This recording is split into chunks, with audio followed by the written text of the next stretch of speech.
Everyone, thank you for joining us here on KREM 2 News First at 4. I'm Whitney Ward.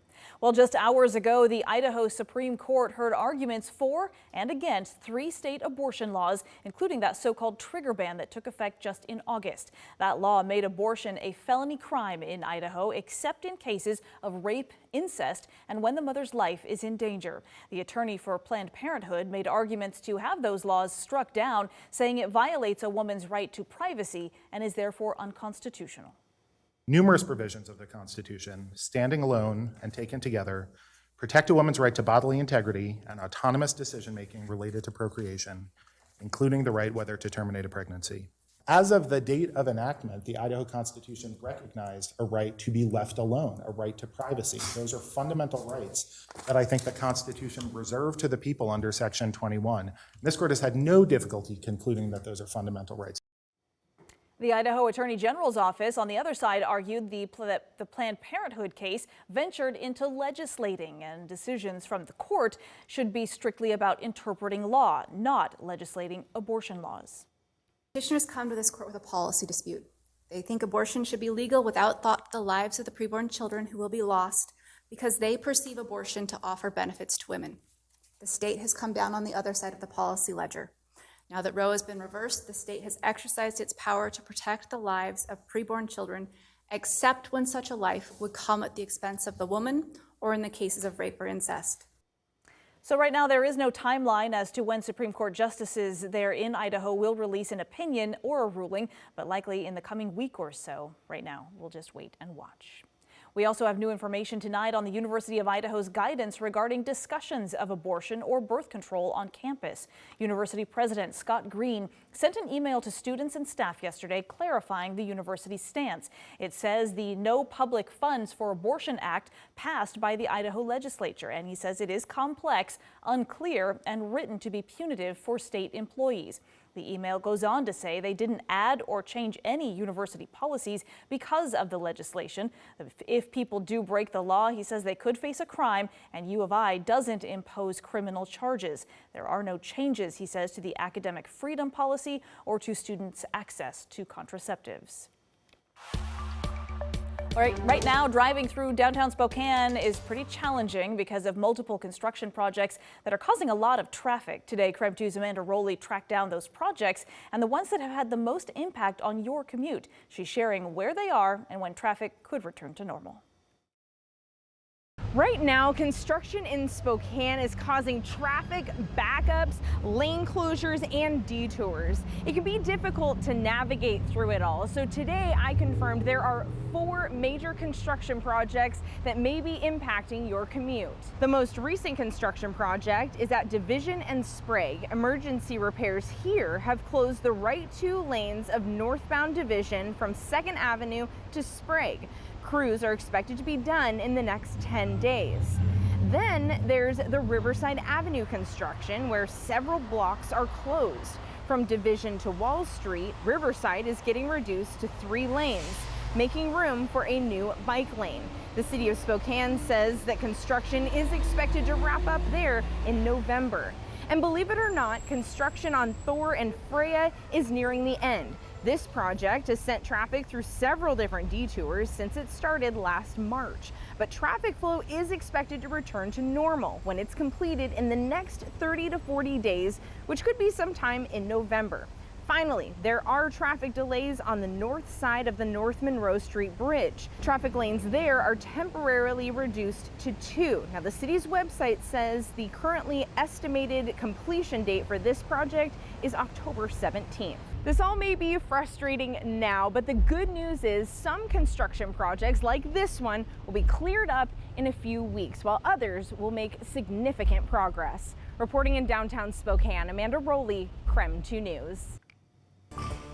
The White House says a decision by OPEC to cut oil production is a clear sign the group is aligning with Russia. The oil cartel announced a cut of 2 million barrels per day, the biggest slash in production since the start of the pandemic. OPEC says the cut was necessary to respond to rising interest rates and a weaker global economy. That decision, though, may lead to higher gas prices at the pump, although it's not clear what the impact in the U.S. will be just yet. President Biden is expected to order the release of 10 million barrels of fuel pull from reserves to try and stop that from happening. So this is what gas prices look like in Washington right now. You can see how fast they have been climbing. Right now, the average price back up to $5.36. Just 1 week ago, it was $5.17, up now 19 cents.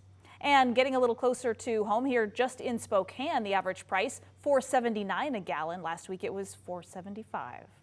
And prices have been rising here in Washington as well as the entire West Coast, including California, for about 2 weeks. Experts are blaming tight supply and more demand. AAA reports at least 6 oil refineries in the state of California alone are undergoing maintenance right now, and it's harder for us to get supply from anywhere east of the Rockies.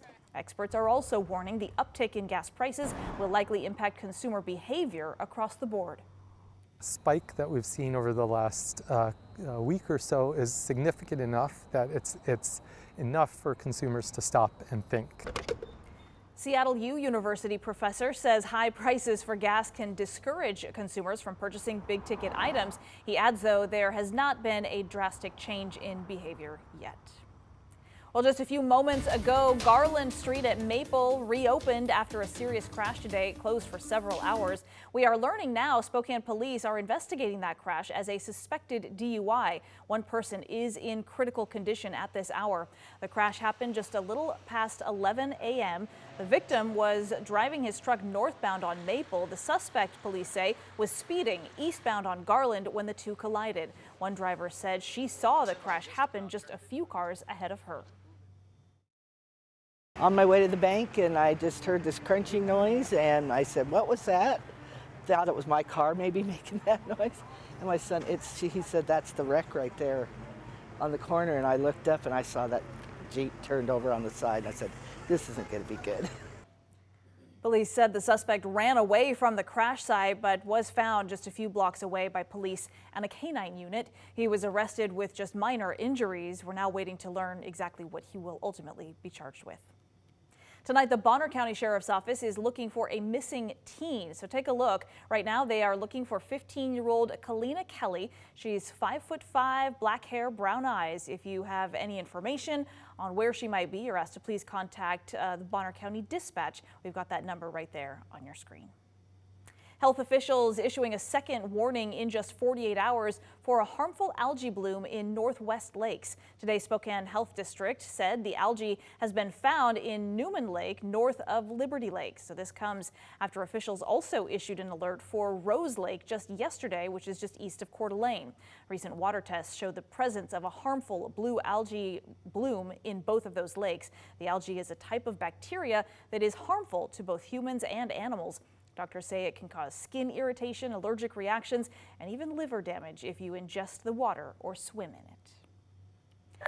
All right, let's talk weather right now because, hey, you might actually want to go swimming. It's just that warm outside.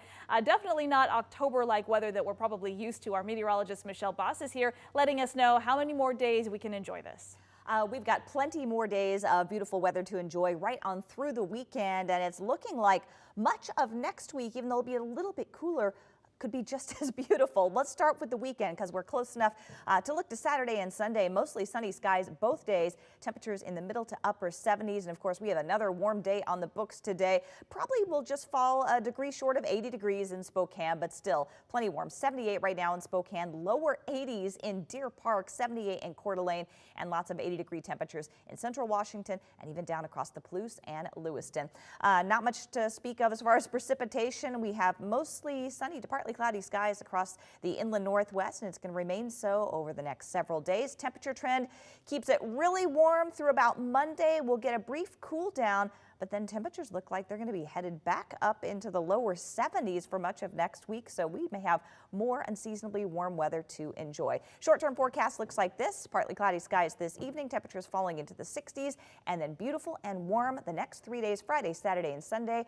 Mostly sunny skies, highs in the upper 70s. Looks fantastic. Thank you very much, Michelle. Well, thousands of service members have had to spend the holidays away from their family.